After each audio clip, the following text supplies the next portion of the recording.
What's up, everyone? We're out here at Union Station. It's hot as balls, but we found a shady spot to record in. Just got out of Fantastic Four First Steps. We have not shared a single opinion with each other besides, hey, what's up, bro? That was a cool movie theater. And the movie theater was really cool. I feel like if we start the conversation anywhere, we should talk about how we saw it on probably the best screen possible to give Marvel a fair chance. Gavin and I, going into this, not exactly Marvel guys, not exactly fans of the franchise, not regular watchers, regular consumers of Marvel movies. The last Marvel movie I saw was the Spider-Man Welcome Home, Nowhere Home. The one with all three Spider-Men. The one with Tobey Maguire. They all came back, and we both hated that movie. Wasn't a big fan of it at all. So we were like, you know what? If we're going to see Fantastic Four, if we're going to give it a fair shake, we're going to see it on the Union Station Extreme Theater screen. It was, I believe, 50 feet tall by 80 feet wide or something like that. Crazy. Maybe it was 80 feet tall by 50 feet wide, but I think it was wider than it was tall. So either way, it was a ginormous freaking screen. And I got to say, a big fan of it. We'll definitely be back. Yeah, the theater was absolutely amazing. And as Zach said, I feel like we both kind of, leaned into the like Marvel hater thing, like, fuck Marvel movies. But we both enjoy comic book cinema. Like, we both love the original Spider-Man films directed by Sam Raimi. Love those movies. I'm a big fan of the Tim Burton Batman movies with Michael Keaton. Obviously, we both grew up with The Dark Knight. Like, there are great superhero and comic book movies that we can get down with. And I always, hope that Marvel's able to turn the ship around. But one thing that always annoys me about them is how cookie cutter they feel, how kind of mass produced they feel, how aesthetically homogenized the MCU has become. And I will say, not that this film was a masterpiece or anything, but I do appreciate that this movie kind of had its own identity and its own vibe. It felt like its own thing. It didn't feel like something off the MCU Kevin Feige assembly line.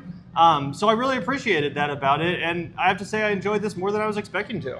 Yeah, for sure. I want to come in and say that my expectations were on the ground, right? I had literally zero expectation. I kind of thought it was going to be a giant piece of shit.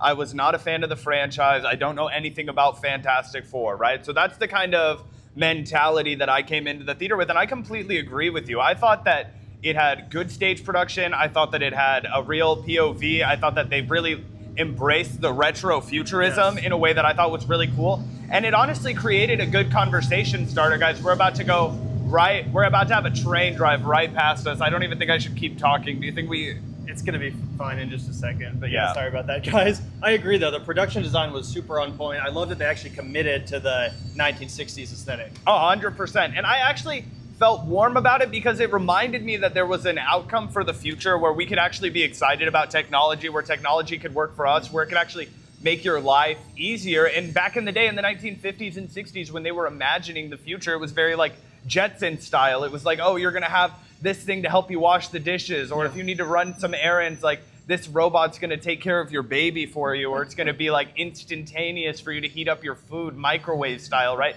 It was not going to come and steal your job away, right? And I thought that in 2025, it was really refreshing to see an interpretation of technology where it was like unthinkable that it would be created to do something bad. It was only going to be created to make life more joyous, more easygoing. Like, you weren't gonna have a scene in that movie where like AI comes and does all the paintings at the museum, or takes away all of the musicians' jobs that are busking in New York City or whatever. It was all like, here's how technology surrounds this society and actually enhances it and makes it more wholesome.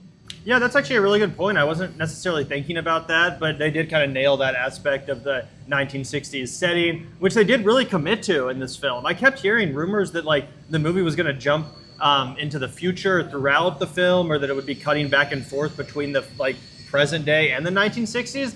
But I was pleasantly surprised to see that this basically the entire movie, except for the post-credit scene, or what the post-credit scene implies is going to happen. But the entire movie does take place in the 1960s, which I really enjoyed. I loved the retro vibe. And, from a cinematography perspective too, I thought that this was just a stronger film. It had a more defined look. It had a more defined, universe and environment that it took place in. Wasn't cheap looking. Yeah, it wasn't cheap looking. And the scenes that took place in the city, to me, actually felt like it took place in a city, not just like a green screen replication of a city, which is how the last Spider-Man movie to me really felt, the one that we just talked about with the 3 Spider-Men. So yeah, I agree. That was all, pretty fun. And the MCU, Marvel, it finds itself in a really weird place right now. Not just because the last handful of Marvel movies have really underperformed, including the ones that have come out this year, like Thunderbolts and Captain America 4, but also the disaster that was Ant-Man Quantumania and the Marvels. It's kind of been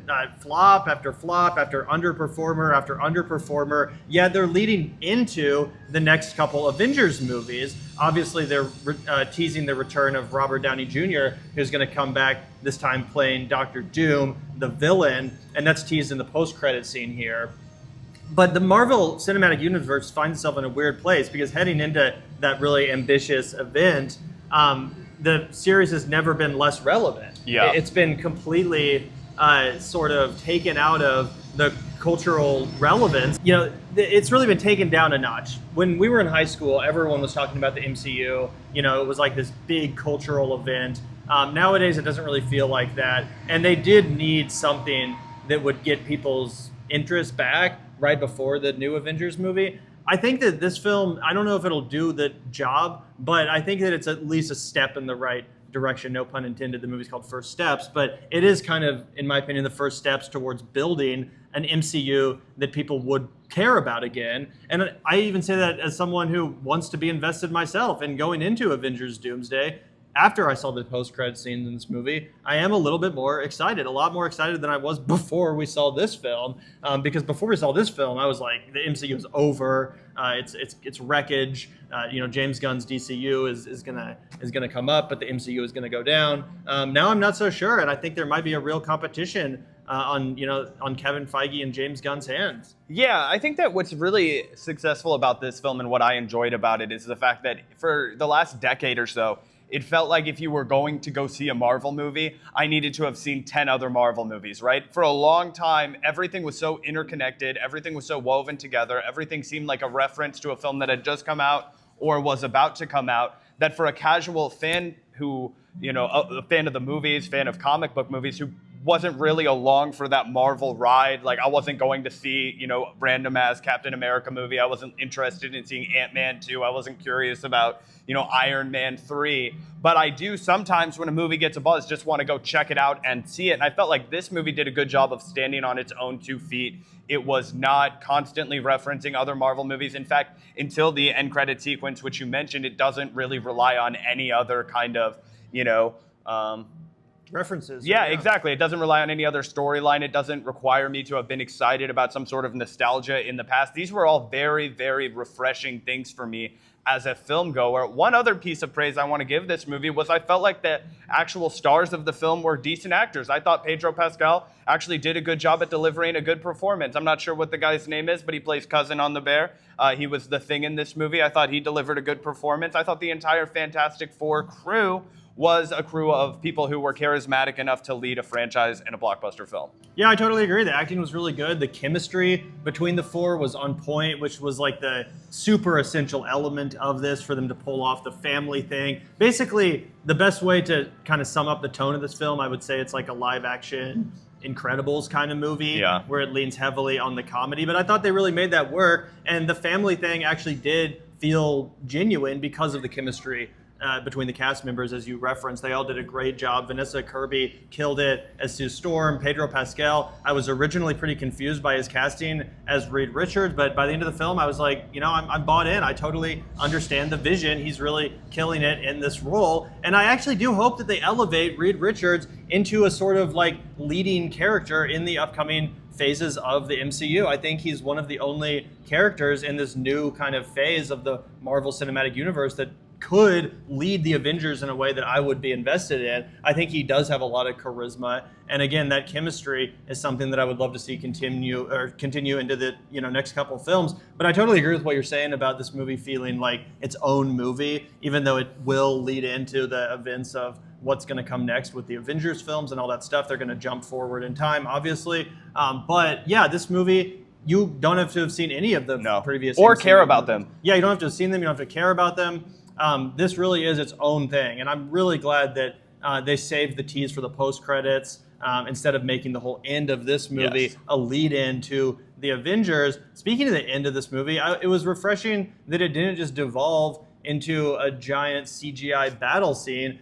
Minor spoilers, not that there isn't a lot of CGI, there's plenty of it in the final act and lots of buildings blowing up and stuff like that. But to me, the third act of this movie, and again, minor spoilers, it felt more kind of like the ending of Ghostbusters or something, where it's like there's one giant bad guy and they have to figure out how to take him out or take him down. But it's not like there was this huge army descending upon them of all these robots or aliens or whatever the fuck that we've seen a million times in all of these movies. So again, I'm not saying that the third act was exactly the way I was hoping it would be. It is probably the weakest element of this film in my opinion, but I still did appreciate it compared to what I was expecting and the direction that I was worrying that it would go in. I thought it was refreshingly simple. And speaking of the villain, I actually really like the villain in this film, Galactus. He's kind of like this giant, planet-eating space god. And I thought they did a really good job. Ralph Ineson voiced him, and I'm guessing did some of the motion capture. I love Ralph Ineson, and I really, really appreciated his work here. Usually Marvel movies drop the ball when it comes to the villain, but this is honestly one of my favorite Marvel villains in years. Probably maybe ever, at least since Thanos, but maybe ever in the MCU. Interesting. This is where we probably start to diverge a little bit. I wasn't as big of a fan of the way that they, created the villain. I thought that the Silver Surfer was a little bit of a half-assed measure to give people a little bit of something. I said Galactus, not the Silver Surfer. Oh, for sure. And I felt like that detracted away from the Galactus storyline. This idea that we didn't really get to know that character as much as maybe I would have liked if he was going to be a world eater, but I didn't hate it that much. And I did like the kind of, coming from the ocean, to descend madness on the city. I thought that was fine. But where we start to get into some of my grievances with this movie is I just thought that it was pretty uncreative as far as building a plot goes. I was like, okay, so here we have this mission where a guy's going to come and destroy planet Earth, but we have to have you guys kind of solve it at the end. It just felt a little bit half-baked. I was hoping for something a little bit more creative because at the beginning of the movie, they do such a really good job of making you curious about how they became the way that they were. And the whole rest of the movie, I was kind of damn, I feel like that would have been a better movie. And I know you can't always necessarily judge a film by that, but I felt like everybody's character would have been fleshed out a little bit more had we gone along for the ride of the origin instead of jumping right into this random battle with Galactus. Interesting. Yeah, I can sort of see that. I mean, we had a kind of similar conversation about Superman, and I think the difference is, at least for me, is that that's more of the way a movie traditionally unfolds in this genre, where I think that both Superman and this film more accurately emulate the way a comic book would feel. That's true, probably. It's not like every issue of Fantastic Four opens with 5 pages of their origin story. It's assuming, it's assumed that you already kind of know that when you pick up a comic book. So I do understand that grievance. And I'm not saying this movie is perfectly written or anything like that. It's still a Marvel movie for all of the praise I'm giving it. It's nothing super special. It doesn't reinvent the wheel. But I didn't mind the fact that we didn't dwell on the origin thing for too long. I kind of actually appreciate the brevity of both Superman and this film, where it kind of just gets to the point. But I see what you're saying, and I definitely could have used a little bit more character development. Like I said, despite the praise I was heaping on this earlier, it still is a Marvel movie, and yeah, it's still pretty formulaic. It's nothing, wild that you've never seen before. Sure, and I liked the decision to kind of not do the origin story when it came to Superman, because I felt like everybody already knows the origin of Superman. But I found myself being really curious about the origin of the Fantastic Four, because as a total casual, right? You missed the 2015? Yes, I didn't see the 2015 film, and I remember I watched probably 30 minutes of the one from the early aughts on FX when it was playing on basic cable. That's how I was familiar with the Fantastic Four. I knew one of the guys was Stretchy. I knew that one of the guys looked like the Thing, and all that kind of stuff. But that was it. And I had no idea that they were supposed to be explorer, astronaut, scientists who had navigated their way and had their actual genes manipulated as such, and that's what created them. I thought that was such an interesting storyline. I was like, Jesus Christ, Marvel, you make me relive every single one of these origin stories that I already know, and then when there's this really cool origin story, you tell it to me in the form of a trailer at the beginning, which is kind of how you find out about this. It's like, oh, you're watching a 1960s TV special that's telling you about how the Fantastic Four guys became the Fantastic Four guys. And I'm like, wait, rewind. tell me how they became the Fantastic Four guys as part of this movie, because then it allows you to really create the bond between all of these characters, which I thought they did a good job with under the circumstances. I think the leadership of a guy like Pedro Pascal really does kind of emulate that Robert Downey Jr. effect that he had with Iron Man, and Iron Man became a huge through line for the entire Marvel movie. They needed him as the backbone, and I think that Pedro Pascal has the makings of being the next guy. I just think that you could have done such an incredible job with that if you'd spent like even the first hour and 15 minutes making them, you know, who they are, and then you drum up some sort of problem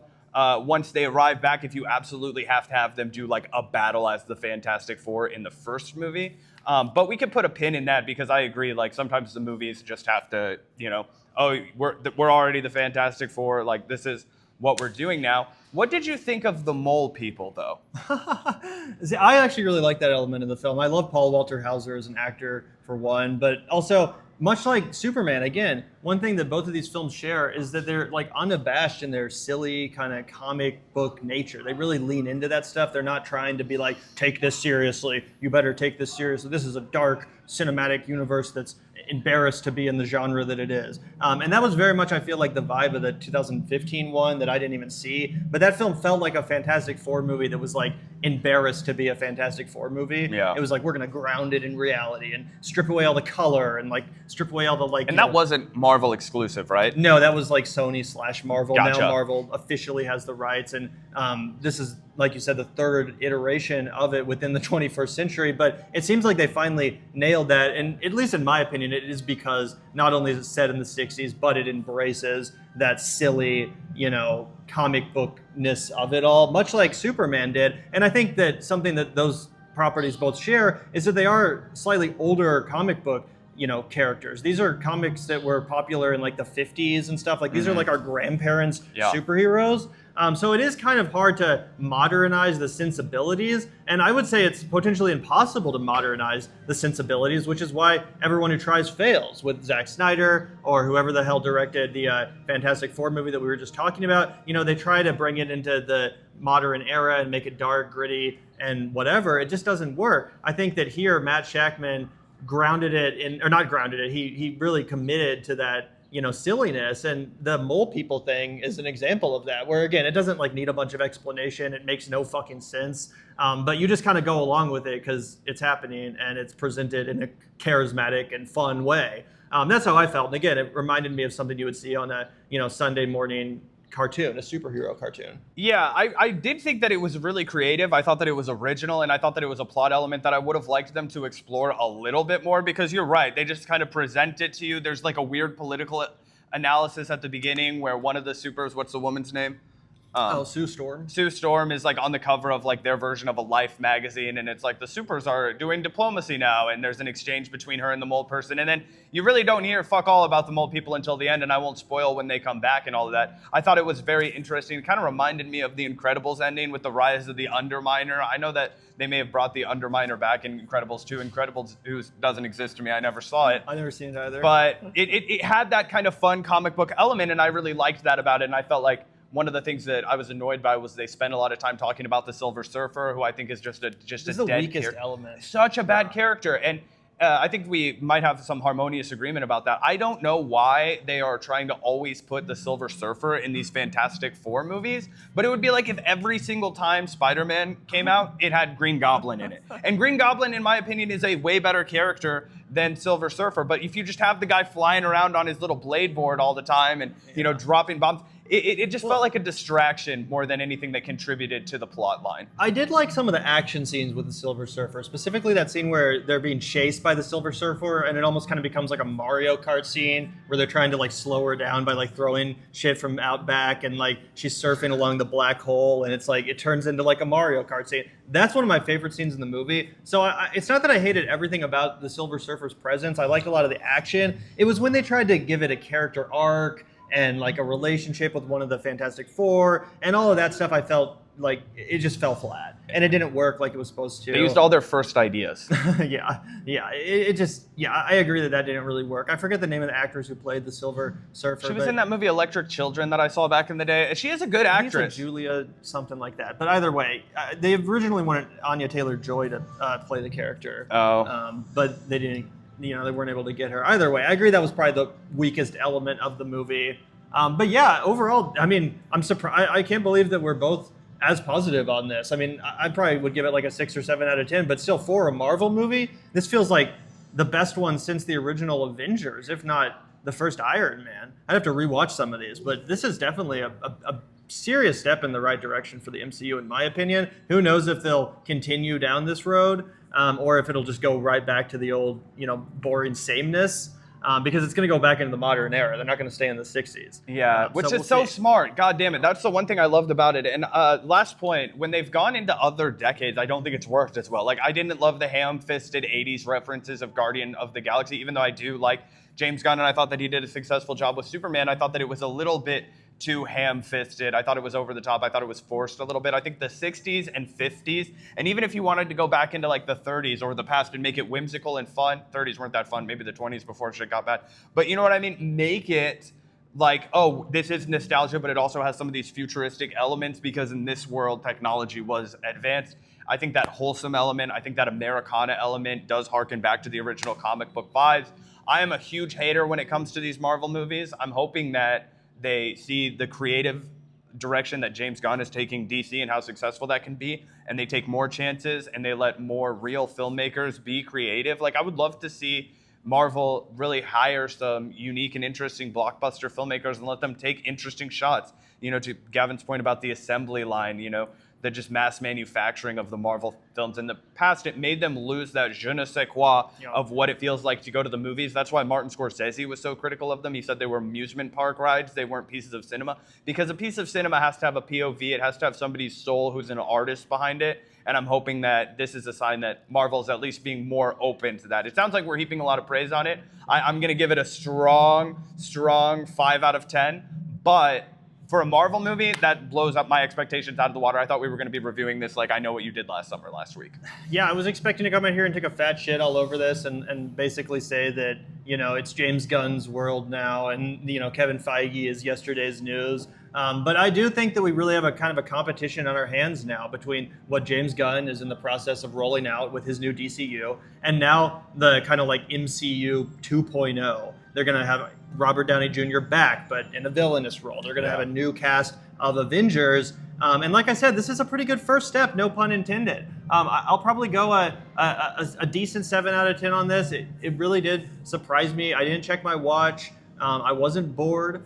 Most of the humor landed for me. There was definitely some cringy jokes that didn't land as much as others. But for the most part, this was a pleasant time at the movies. It was also really hot today. Yeah. A nice film to, spend a couple hours indoor watching. And yeah, the last thing I'll say is not that it's as good as The Incredibles, but this did remind me a lot of a live action version of The Incredibles, which is hard to pull off. But again, this is about as close as I think you're going to get to something of that tone, which I wish we would see more in comic books, because The Incredibles is one of the best comic book movies of the 21st century, but it's animated. And this movie, in its best parts, to me, felt like an animated movie, a live action animated movie. It had a lot of those sensibilities. Like, for example, I think one of my favorite scenes is towards the end when Galactus is like stretching out Mr. Reed. That felt right out of The Incredibles, but it was one of my favorite scenes in the movie. So, I quite enjoyed this more than I was expecting to. It's no masterpiece, but I had fun. Yeah, I thought it was a great time. I think that they could use this as a,